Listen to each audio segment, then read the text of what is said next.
5천만의 언어입니다. 이게 대체 무슨 얘기냐? 기사 같이 볼까요? 대전 찾은 한동훈, 여의도 사투리 아닌 5천만 문법 쓰겠다. 네, 한동훈 장관의 얘기입니다. 여의도 사투리가 아니라 5천만 문법을 쓰겠다. 이게 대체 무슨 얘기인지 직접 들어보실까요? 여의도에서 일하는 300명만 쓰는 고유의 문법이 있다면 여의도 사투리 아닌가요? 저는 나머지 5천만이 쓰는 언어를 쓰겠습니다. 그 총선 출마설 아무래도 제일 관심이 가는 문제여서요. 이 부분에 대해서 좀 말씀 부탁드릴게요. 말씀 제가 충분히 드린 것 같고요. 여기서 뭐 제가 조금 달리 말들으면 뭐가 바뀌었다 또 이러실 수 있으니까 저는 충분히 설명드렸다고 생각합니다. 저는 제 일을 최선을 다해서 하고 있다는 말씀드립니다. 네, 연일 한동훈 장관이 지금 총선에 나오냐 안 나오냐, 나오면 어디로 나오냐. 이른바 한동훈 활용법이 계속 갑론을박이 이어지고 있습니다. 그러는 가운데 한동훈 장관 지난번 대구에서는 총선이 국민 삶에 중요하다라고 해서 주목을 받았는데 이번엔 5천만 국민의 언어로 얘기를 하겠다. 문법을 따르겠다라고 얘기를 했습니다. 윤두현 의원님. 예. 이건 나온다는 얘기 아닙니까? 나온다. 그 정치인들은 네. 장관을 정치인으로 볼 수 있느냐. 크게 보면 이제 정치인입니다. 정치인은 민심에 반하는 행위. 다시 말해서 국민이 원하는 일은 하게 돼 있다라는 말로 뭐 답이 되지 않을까 생각하고요. 네.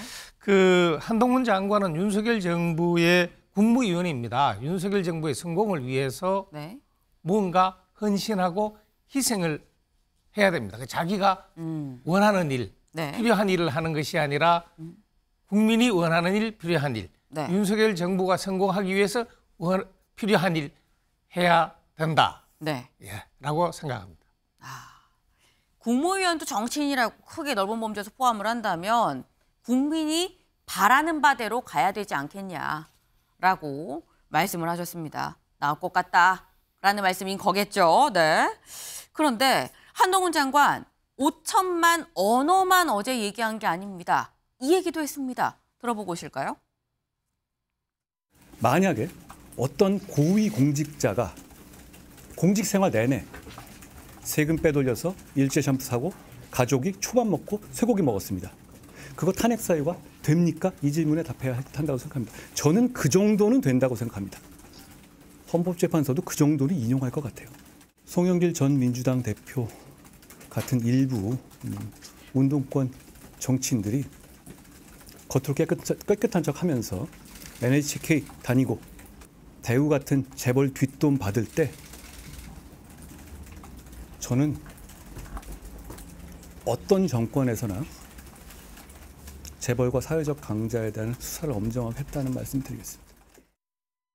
네, 이재명 대표 그리고 송영길 전 대표에 대해서 이렇게 얘기를 했습니다. 네, 기자의 질문이 그거였어요. 민주당에서 한동훈 장관에 대한 탄핵 얘기가 계속 나온다라는 질문에 이재명 대표에 대해서는 아니 이게 내가 탄핵 사유가 되느냐 그러면서 일본 이 샴푸 사고 가족한테 초밥 소고기 사고 이게 탄핵 사유 아니겠느냐라고 돌려서 얘기를 이재명 대표의 이름을 언급하진 않았습니다만 이렇게 얘기를 했어요.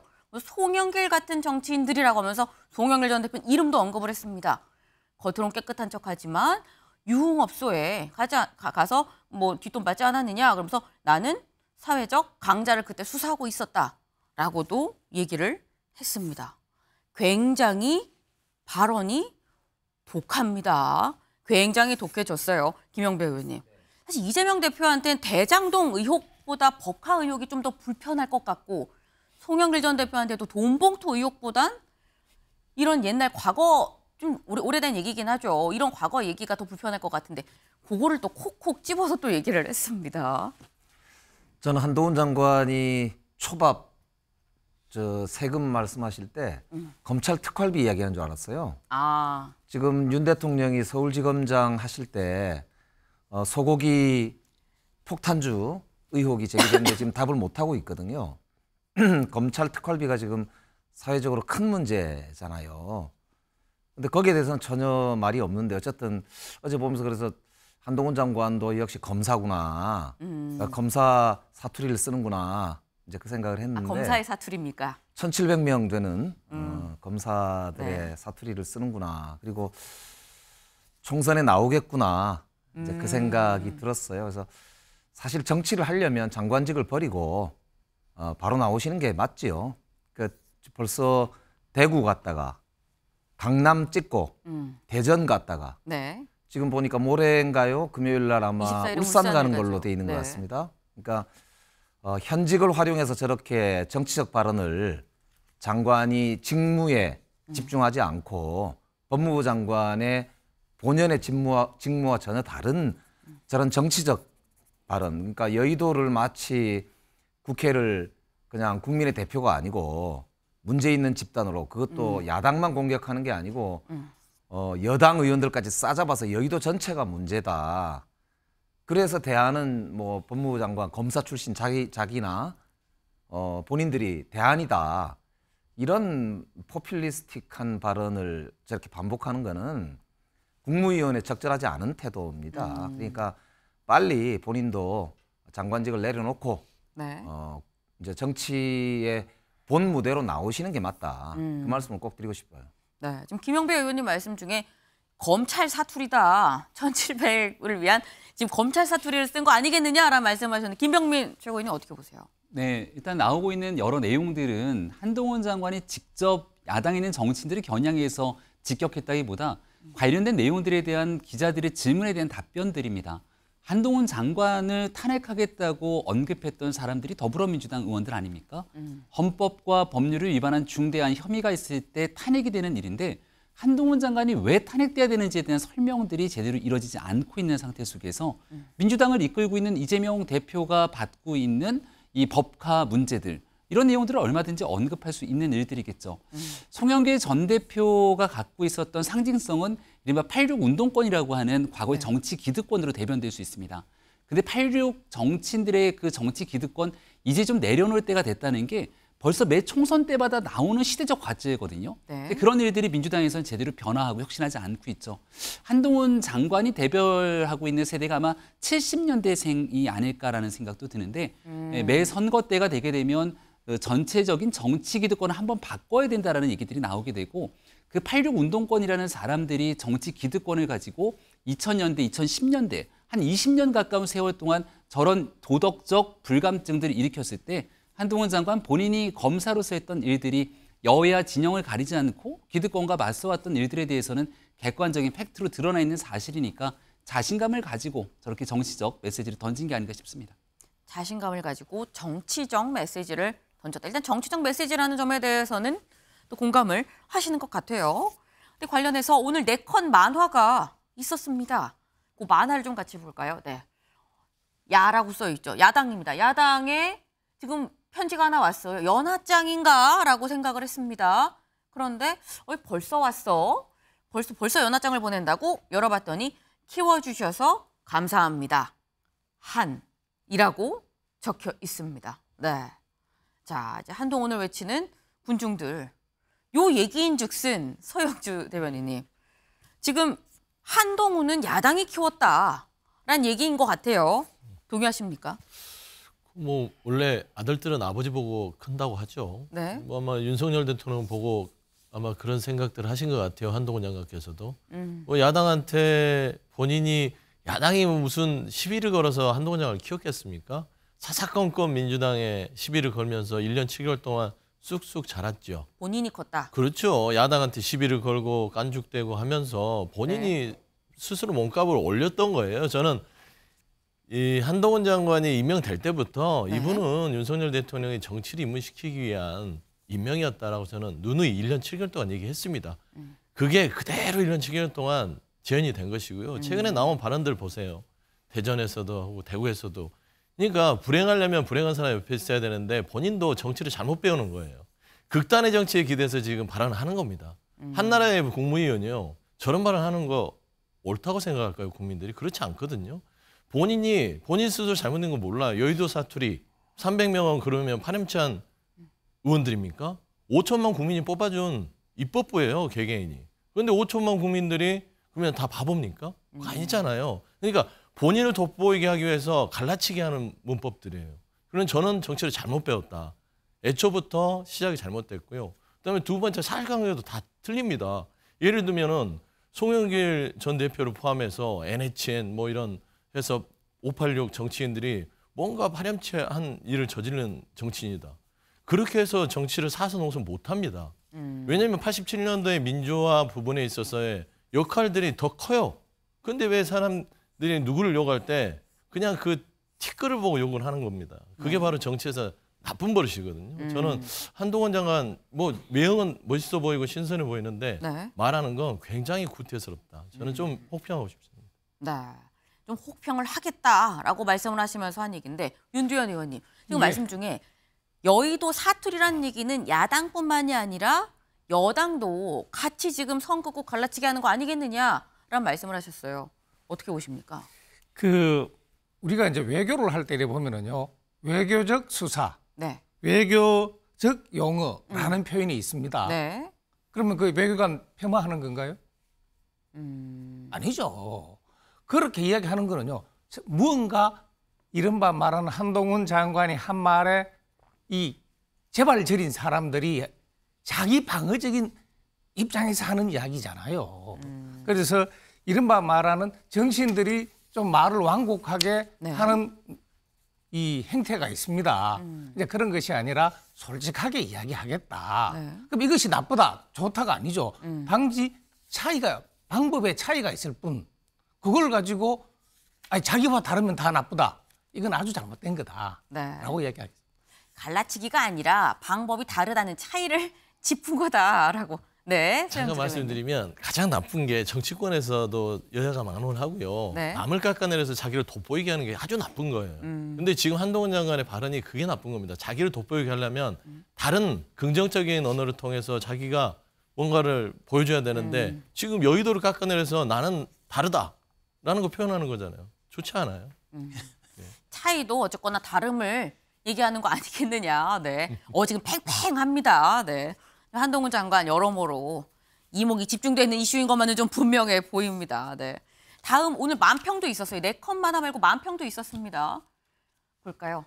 한동훈 장관 아까 저희가 들었죠. 300명이 아닌 5천만 명의 언어를 쓰겠습니다. 라고 해서 국민의힘의 한동훈 활용법, 비례, 총선 지위, 지역구, 수도권, 뭐 종로, 마포, 강남 막 생각이 너무 많습니다. 활용을 어디다가 해야 되지?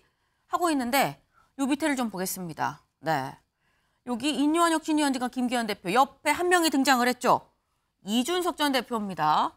당의 개혁적 메시지를 내면 동지가 될 수도 있습니다. 라고 얘기를 하고 있어요. 이게 이준석의 한동훈 활용법이다. 라는 겁니다. 네. 지금 이준석 전 대표가 한동훈 장관에 대해서 그렇게 뭐 이렇게 적대적인 입장을 드러내지 않고 있습니다.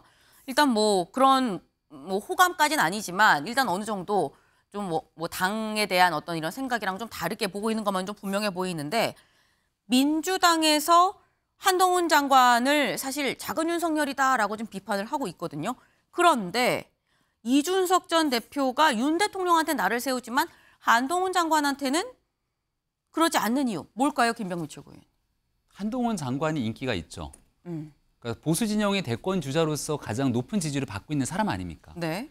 두 번째로 한동훈 장관 같은 경우는 이준석 전 대표가 항상 지향하는 정치적 가치, 실력주의의 가장 대표적인 대명사라고 볼 수 있을 겁니다.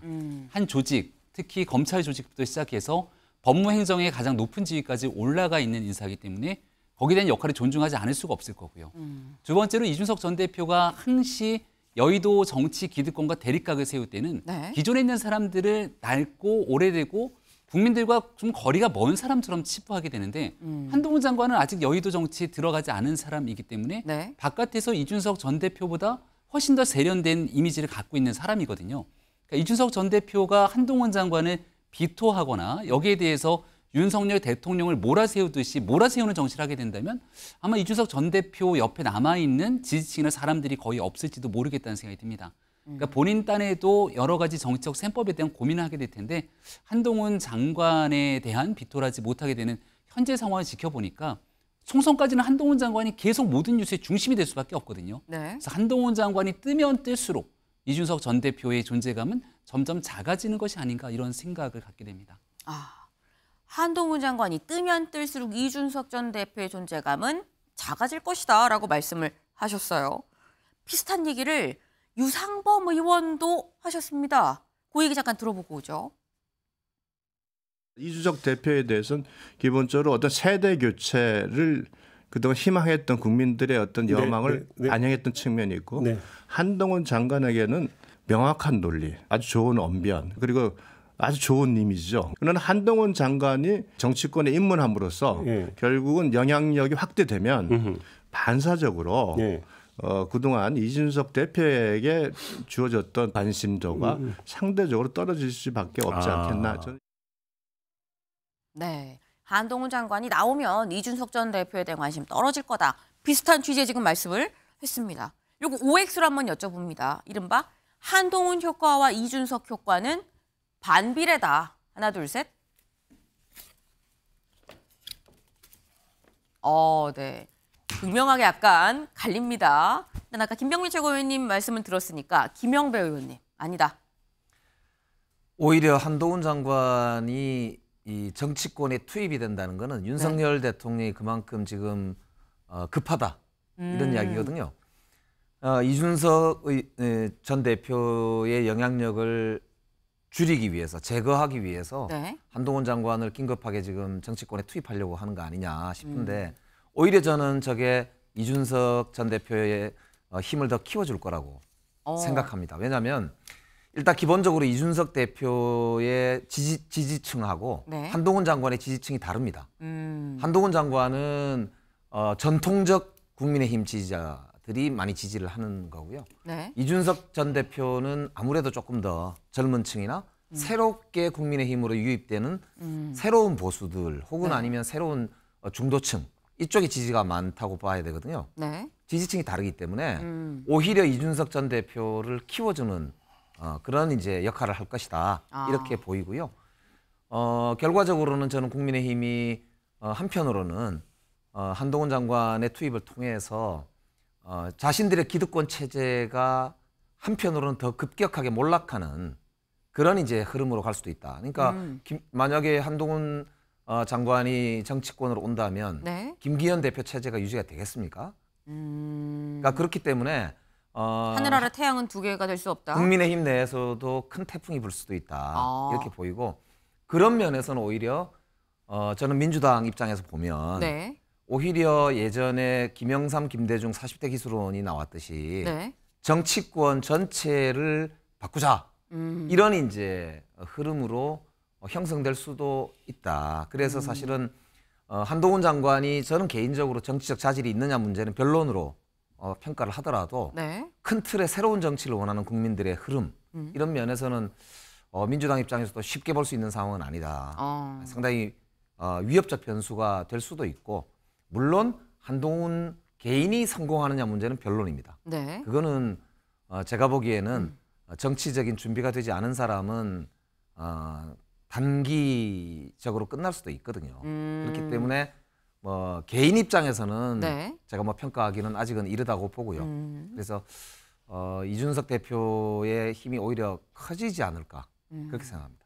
지금 지지층이 겹치지가 않는 상태에서 오히려 같이 클 수도 있다라는 말씀을 하셨어요. 그러면서 하신 말씀이 근데 한동훈 장관이 그래서 총선을 거쳐서 당으로 들어오면 그럼 김기현 체제가 유지가 되겠느냐라는 얘기도 하셨습니다. 윤재현 의원님 어떻게 보십니까? 우리가 이제 시장 원리로 이야기를 좀 할게요. 그 상품에는 대체제와 보완제라는 용어가 있습니다. 그 지지층이 그 이준석 전 대표와 한동훈 장관의 지지층이 다르다고 했는데 저는 그것은 오판이라고 생각을 합니다. 두 분이 가지고 있는 이미지가 비슷해요. 이미지가 비슷하면 지지층도 비슷하다고 보는 게 통상적이죠. 그리고 그러나 김기현 그 대표와 한동훈 장관은 다릅니다. 이미지 자체가. 그러면 지지층도 다른 거예요. 그러면 시너지 효과가 나죠. 그러나 이준석 전 대표하고는 대체적 관계가 될 거라고 보기 때문에 둘이 같이 있으면 이쪽의 지지층이 저쪽으로 옮기고 그렇기 때문에 반비례로 보는 것이고 그리고 두 사람이 김기현 당대표와 한동훈 장관의 공존이 가능하겠느냐. 아니 보완제 관계인데 왜 안 됩니까? 반드시 알겠습니다. 되죠. 그러니까 오히려 거기에서 시너지 효과가 난다. 예. 알겠습니다. 한동훈 장관은 김기현 대표의 보완제이고 이준석 대표의 대체제다라고 좀 정리를 할 수 있을 것 같습니다. 네. 근데 지금 저희가 한동훈 장관 얘기를 했는데 한동훈 장관 말고 같이 얘기가 나온 사람이 원희룡 장관입니다. 원희룡 장관. 네. 원희룡 당 위에 어떤 도전도 감수 원 장관이 한 얘기입니다. 들어봐야겠죠? 저는 현직 장관입니다. 지금 맡고 있는 여러 민생 과제들에 집중을 해야 되는 입장이기 때문에 총선에 임해야 한다면 우리 국민과 우리 당을 위해서 필요로 되는 일이라면 어떠한 도전과 희생이라도 저는 적극 나서야 한다는 생각을 가지고 있고요. 어떠한 역할이 가장 지금 나라를 위해서 필요로 되는지에 대해서 저도 더 깊은 검토와 당과의 논의를 해야 이제 정해질 수가 있는 거고요. 그 부분도 아직 저희는 확실할 때 확실하다고 얘기하지 이미 다 대답이 된 거로 생각합니다. 네. 어제 원희룡 장관이 험지 출마 의사 내비치셨는데 그거는 어떻게 생각하세요? 참 멋진 분이고 저도 통화를 했습니다. 지금 본인이 지금 고민 중이라고 어제 전화가 왔어요, 저한테. 그래서 감사하다고 너무너무 고맙다고요. 네. 지금 원희룡 장관, 제가 결심이 섰으면 섰다고 얘기를 하죠. 근데 당을 위해 어떤 도전도 감수할 거긴 한데 결정은 안 됐습니다. 라고 기자들한테 얘기했습니다. 그리고 그 뒤에 인유한 위원장 얘기도 저희가 같이 들었죠. 인유한 위원장, 감사하다라고 얘기를 하면서 저한테 고민 중이라고 안 그래도 어제 전화가 왔습니다. 라고 얘기를 했습니다. 서영주 대변인님, 원 장관 고민 중인 거 맞습니까? 고민이 끝난 것 같은데요. 네. 그 정도 얘기를 했다는 것은 언론에 대해 그 얘기했다는 것은 고민이 끝났다고 보는 것이고 뭐 이제 명분 쌓기 위해서 당을 위해 어떤 도전도 감수한다. 저는 그렇게 안 읽혀요. 보면은 보수 대권 후보가 되기 위해서라면 어떤 도전도 감수하겠다. 그 행간이 좀 보입니다. 그러니까 결국에는 원희룡 장관은 지금 현재 저는 인유한 위원장이 왜 고마워하는지 모르겠어요. 인유한 위원장이 순진하신 건지 순수한 건지 모르겠지만 지금 원희룡 장관이 지금 배지가 아니잖아요. 영남 중진입니까? 윤핵관인가요? 아니잖아요. 험지 출마를 원희룡 장관한테 요구했었나요? 그냥 당의 혁신 이후와는 아무것도 되지 않는 상황에서 원희룡 장관이 험지 출마하는 게 마치 본인의 혁신 2호안이 되는 것처럼 여긴다는 게 좀 안쓰럽기도 하고 측은하기도 합니다만 일단 원희룡 장관의 어떤 속내는 인천, 계양이든 어디든 지금 본인의 몸값을 높여서 대선급 주자로 만들어내야 된다. 그렇기 때문에 야당의 이재명 대표는 우리 진영에서는 대선 후보급이잖아요. 그렇기 때문에 본인은 인천, 계양을 거론한 것이다.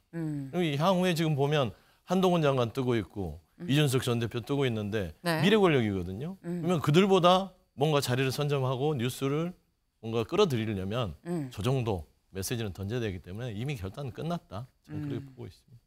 지금 원희룡 장관은 이미 결심은 섰고 그리고 이제 다음 대선까지 바라보면서 지금 행보를 하나하나 해가고 있는 거 아니겠느냐. 그러면서 아니 인유한 위원장이 이해가 안 된다 말씀을 하셨는데 인유한 위원장 원희룡 장관의 이 얘기에 고마워서 눈물이 난다라고 얘기하기도 했습니다. 그 얘기도 지금 들어볼까요? 고마워서 눈물이 납니다. 하다고 너무너무 고맙다고. 혁신이 이제 행동으로 시작하는구나. 이렇게 저는 해석합니다. 저는 의사이기 때문에 이 혁신을 산통으로 봅니다. 절대 제 이름 거명 안 합니다. 두 분이 조금 말씀을 주셨죠. 굉장히 거기에 기대를 하고 기다리고 있습니다. 오늘 그렇죠. 한동훈 장관, 법무부 장관이 있는데 혹시 만나뵐 계획이나 있으신가요?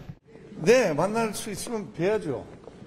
그 이제 장관님들이 슬슬 움직이기 시작하는데 이제 그 혁신에 도움이 되리라고 저는 생각합니다. 네, 일단 임 위원장 고마워서 눈물이 난다. 원희룡 장관이 험지 가겠다라는 얘기를 했다는 얘기에 고마워서 눈물이 난다라고 얘기를 했습니다. 임 위원장 좀 마음고생이 그동안 심했나 보다라는 생각도 들기도 한데 김병민 최고위원님. 예. 지금 서영주 대변인께서는 아니 왜 고맙냐. 영남 중진도 아니고 친윤 뭐 의원도 아닌데 장관인데 왜 고맙냐라고도 말씀을 하셨어요. 이제 선거 때가 되면 장관들도 또 용산 대통령실에 있는 참모진들도 총선 출마 채비를 할 것 아닙니까? 나오려면 당선되는 좋은 곳에 가고 싶은 게 사람의 기본적인 마음이겠죠. 원희룡 장관도 대선 주자였고 또 네. 앞으로도 당의 유력한 대권 주자의 한 명으로 올라갈 가능성이 높다고 생각하는데 네. 내년 총선에서 험지에 나가서 만약 패배하게 된다면 가장 큰 치명상을 얻게 되는 건 그 누구보다 원희룡 장관 본인일 수 있습니다. 네. 그럼에도 불구하고 당을 위해서 분위기를 다 잡아 나가지 않는다면 내년 총선 수도권 승리가 어렵습니다. 그러니까 원희룡 장관이 하고 싶었던 얘기는 아마도 험지 출마에 대한 백지 위임, 당에 좀 맡기겠다. 원 장관이 그동안 받았던 그 사랑과 또 당에 대한 애정들을 당이 원하고 필요한 것을 쓰면 네. 어디든지 나갈 준비가 돼 있겠다. 사실 이런 얘기들이 당에 있는 수많은 중진들을 비롯한 사람들로부터 나와줘야 되는 메시지인데 그 중요한 메시지들이 안 나와줬던 거거든요. 그럼 이게 마중물이 될 수 있다고 보십니까? 충분히 그럴 수 있죠. 선거는 분위기에 따라서 흘러가게 되는 건데 네. 인요한 위원장도 지금 시기가 좀 빨랐다는 점을 인정하고 있습니다. 11월 정기국회 한복판에서 여야가 대립각을 세우고 있는데 12월 정기국회가 끝나고 난 다음에는 네. 자연스럽게 총선 모드로 넘어가게 될 텐데 거기에 대한 분위기를 다 잡는 것이고 일단 용산에 있었던 참모진이나 네. 그리고 내각에 있었던 사람들이 원희룡 장관이 저렇게 얘기하고 있는데 나는 좀 따뜻하고 좋은 곳에 가려고 누가 손을 들 수 있겠습니까?